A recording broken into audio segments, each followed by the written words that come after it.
Yes, amazing morning guys.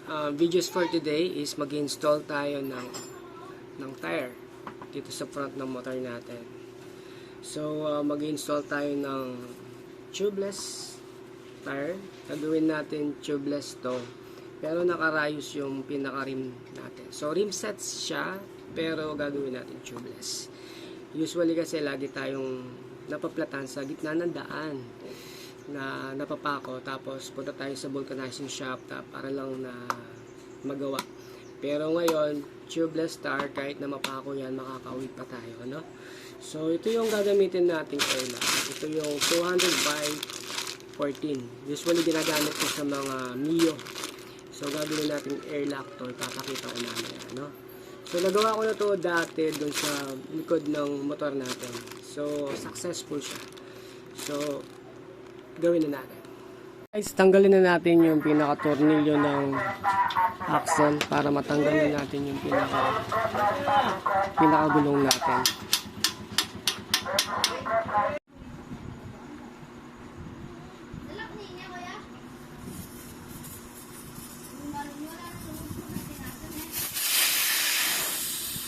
So yun, natanggal ko na yung dating gulong niya.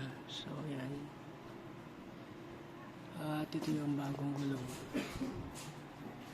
Kakapit na natin, no? Pero kailangan linisin muna to. Yung pinaka-rim niya. At ikakabit natin yung airlock.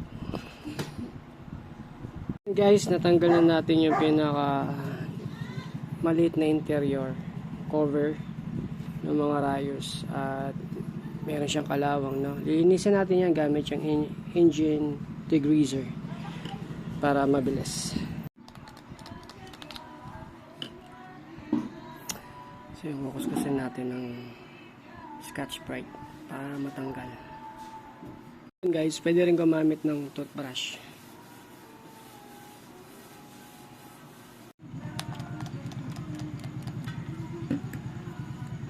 Gamitin natin tong steel brass kung kailangan talaga. Steel brass.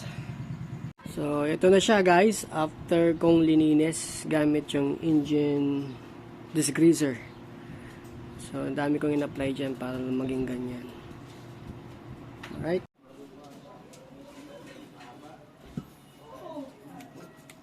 Electrical tape. Cover na natin.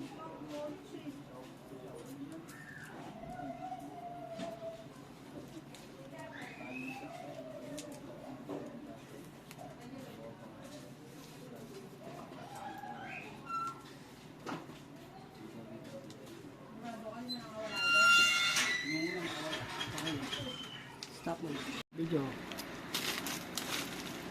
So 100 by 14 gagawin nating airlock.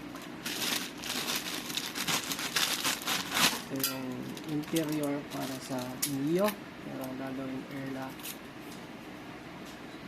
Kailangan natin gupitin dito.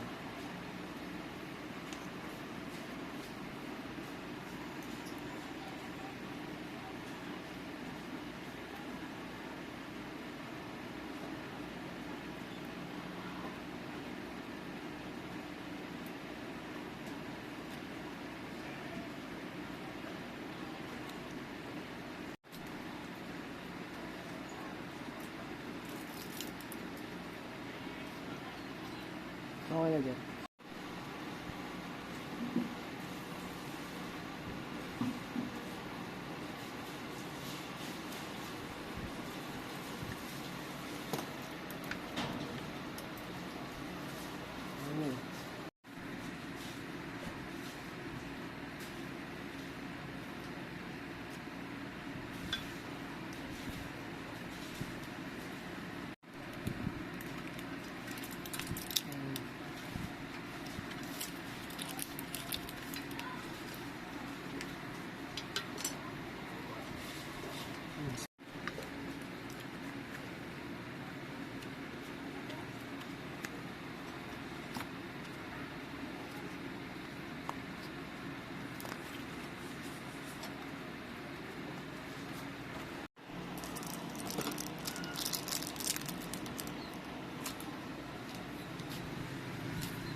Ikaya kanya yun.